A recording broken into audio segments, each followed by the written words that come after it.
What is up? Where have y'all been at, dude? Where have y'all freaking been at? So, what are we working on? We're gonna, first off, we've got ourselves in a pickle. We were so freaking close. This thing is now down on the ground.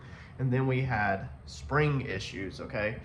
We have 2 sets of springs over here to try out real fast. I'm gonna show you them. We're gonna start with the one that Turbo John has recommended from Turbo John Racing YouTube channel. If you haven't checked out John's channel, check it out. Very knowledgeable racer. So he's dropped me off 2 sets of springs to try out before I go and spend money on them. Because it's kind of one of them things that you collect springs over the years, and as he's made different changes, he changes his spring. You don't just pick one spring and stick to it. So if we're doing back of the track, front of the track, and depending on how much weight is in the rear of the car, John changes springs up front. So that's what you kind of have to develop, not only a bunch of different weight, you have to collect a bunch of different springs and all that to make the combination work.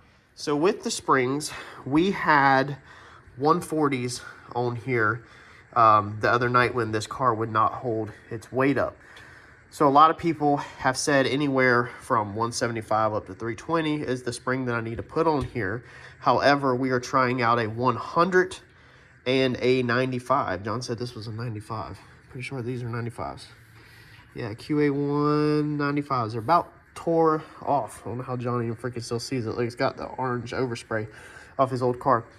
So this is going to seem extremely backwards to most people. Most people are going to say, well, if a 140 won't hold the front of the car up, a 110 is not going to hold the front of the car up either.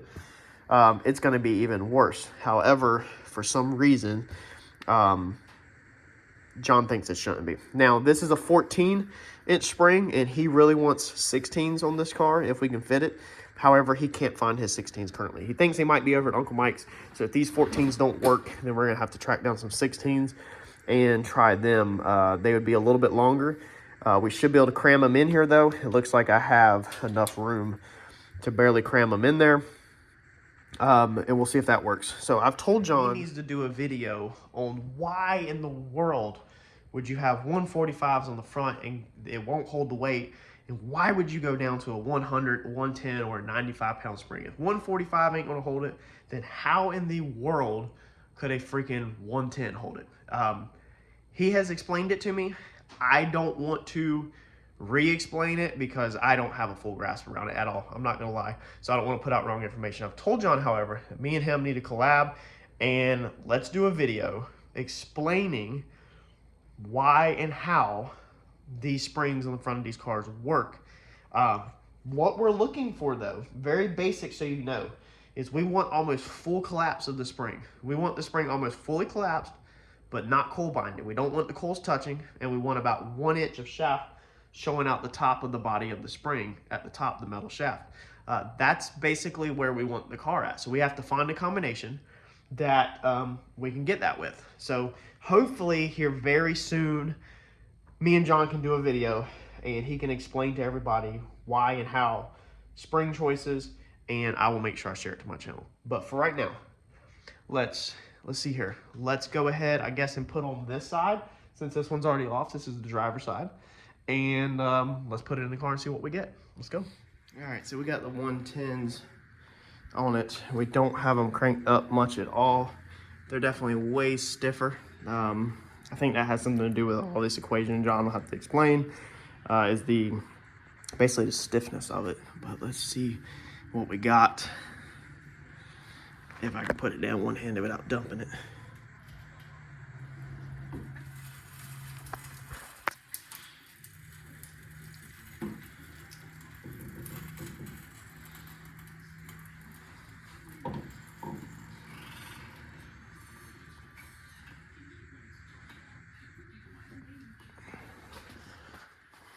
All right, so it's definitely better than what we had.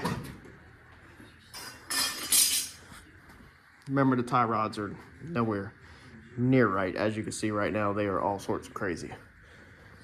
But it's holding up. The car's up. All right, so we need to check. Well, first off, I know it's not settled. And make sure that ball joint, looks like that ball joint might be just about touching that piece. Must not, because that is turning. And there's got to be like no freaking clearance in that though. And I remember we can't go on the backside because of thing, but this car still needs to go up some. That bottom control arm, yeah, it's running uphill. All right, so we need to turn them springs up some more. Let's see how much shaft. Do we have any shaft showing? No. Okay, so we're not there. So we don't have any shaft showing yet. This side does. This side has a little bit of shaft showing right there. It'll settle down a little bit. We need to turn them springs up some more, definitely. And this front's not going to sit right now because the rear, I think it's a bar adjustment. It needs to go on the rear or something to get that side up. This front is going to sit all jacked up until we fix the rear, figure out what's going on in the rear. Hopefully I can address that this weekend. So let's jack this thing back up, crank some more coal in it, and try to get this front end up a little bit. And then I'll have to just take a jack in the back, level the jack left to right, or level the rear left to right to simulate the rear end's correct, see what we're doing on the front. Another thing is cranking these things up. They got these little holes in them. Now you can get a spanner wrench. Minster Motorsports is actually out of them, don't sell them. Another company, the post was 6 years old. There's another company that also sells them, but the one that was 6 years old don't sell them, so it's a little harder to find. The other company does sell them. They're $50 each. They're 10% off right now, or $10 off, so you can get them 40 plus shipping. But I was like, dude, I don't feel like messing with this tonight. I was using a screwdriver or whatever, it didn't have anything. So I decided to build this. I just took a rod that I had laying around and had to grind it a little bit to get the diameter correct. But now it goes in there tight as a, snug as a bug, right up to there. And then you can just put it in there and turn it. The cool thing about this is that this piece, the handle will clear. So now when you roll it like that, like if it's hitting the headers or the frame rails, so when you're down low, you can set it like this. So as it goes around, the handle goes up above the frame rail. But as you get up closer to the header like that, okay, like that, to the header, you can actually turn this thing and it will drop it down lower, so then you can crank it. So versus putting it centered, then you have no height adjustment. So if you need to build yourself a spanner wrench for coilovers and you don't have one, or yours is crappy, if yours is a pin, just get you some rod and grind it down, man, and weld it to a decent sized pipe that you can fit in your hand, and then you can just turn that thing. All right, so just coming through this stuff. I mean, this is the stuff that's just trial and error. The car sits up on its own. I'm gonna show you real fast. However, we're still not right. And I just found another issue. I'm striking out, man. So currently with these 110s, also just got the phone with Mike. We have this much shaft showing. Now that's a little too much. We want that to be down a little bit. That looks to be 2 to 3 inches. We want 1 inch. So that needs to be down just a little bit. So the problem though is that it's up a little too high. The front of the car is up a little too high.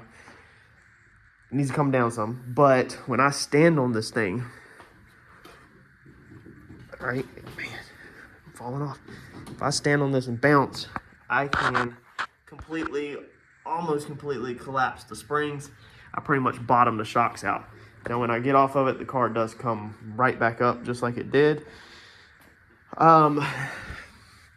So we're still not right. We're not where we want to be.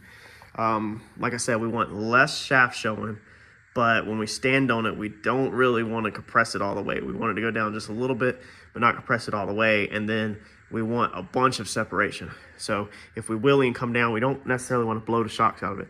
So I'm waiting for a message back from John on what we need to do. I just got the phone with Mike. Mike's thinking these are 14 inches. He's thinking go up to a 145 or a 150 on a 14-inch front spring. The springs we had on there were 145s, but they were rear springs. So the spring values, I think, are a little different from the front to the rear. Not necessarily your shock body, but your spring.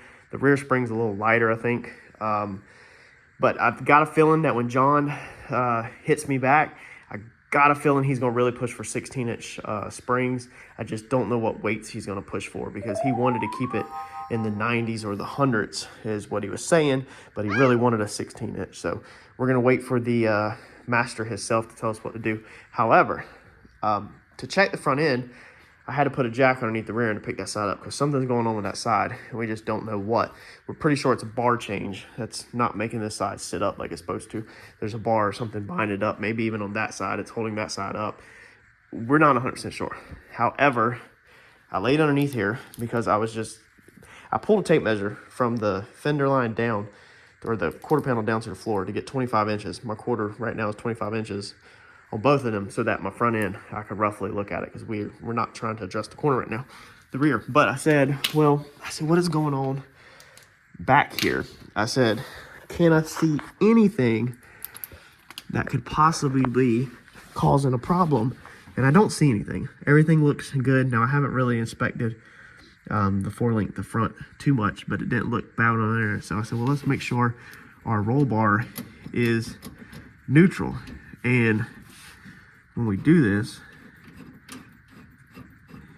y'all already are screaming at the TV. I can hear you right now. That's where it stops. So that is extremely bad, as you can see. There's something going on. I don't know what is going on. I don't know if the bolt is bent. The bolt is still in there, but we're gonna have to take this thing off the car. Now, thankfully, if you remember, when we built this rear end, we made it so that this thing is removable. All right, so that's not gonna be bad to do. So let's get underneath here, and we will go ahead and undo the bolts on the rear end, and then just undo these pieces up here and go ahead and put this thing on the bench, and let's see what's going on with this thing. Something is bad wrong with this. All right, now that I got it out, this is completely weird. It's not broke. So, I mean, dude, it just had more play than that underneath the car, though. Like, you've seen the video just now. I don't know, maybe it is the same. I mean, it had some slop in it beforehand. In these end joints. And honestly, I don't know what's going on. Seemed like it had more than that under the car. Let's take this one apart because this one's got quite a bit of slop like that. So everything looks just like it did. Long story short, this is a cheap, I can't remember the company that offers this. I literally just threw the instructions away the other night. You can get it, it's like a Summit. I think it's a Summit Racing anti-roll bar. And all it is a really thick chromoly bar that you literally drill holes in. So they send you these nice aluminum arms. And then what you do is you take your bar and you drill a hole straight through it. You lay everything on the table just like this, flat. You put the arms on there and then you drill it straight through. It's really simple, but the thing is it's not as simple as you would think whenever you are not using a fixture and you're not clamping it down and everything. I did this bar probably 3 years ago, way before YouTube was ever thought about, before I could ever even dream of doing YouTube. And basically I had drilled through one side and then the other side walked on me. So the bar ends, when laid flat on a table, one was up like this and the other one was flat like that. It was just a little bit. So what I did was, I don't know why I did it back then. I didn't plan to have anything to this level. It was supposed to be like a 500 horsepower car if I was lucky, whenever I had originally was going to do this. And so my idea was, to take the drill bit through there and then just push the drill bit through one side. And that would basically open the hole up into an oval shape, an Easter egg shape, so that the bars would sit level. Now that I know what I know, you're better to have crooked arms, so you'd be better to have one arm up like this and the other arm flat, as long as they don't move, because the length of the links don't matter as long as they're neutral necessarily in a crazy world. Then to sit here and take a drill bit, and when it's not straight, roll it like that, just so the arms will lay straight. And you can kind of see, I think this is the one that I did, how this thing is not, you can see the play in the bolt. And then we went back later and sleeved it and everything, and it's just, it's never it's never been 100% right. It's had a little bit of play, but not enough to affect us at the level we were at.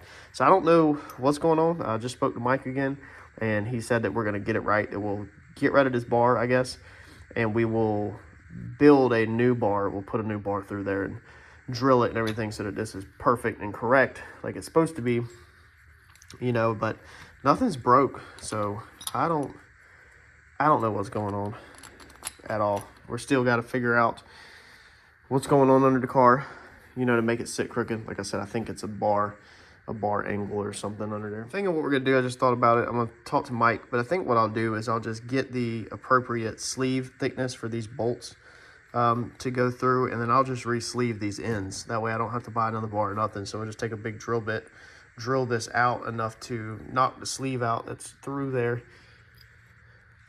It's hard to see, but there's a sleeve in there, and then set the sleeve at the correct angle. Basically put the bolts through there, lay it on the table, clean the end out of it, and then come up through the end and put some tack welds to hold it in place, and then, you know, burn it in around the top and all that good stuff and re-drill it and everything. But I think that's probably gonna be our answer, is just to, I think it's only gonna be this side. It's just to re-sleeve one side probably to make it where it holds it all nice and tight.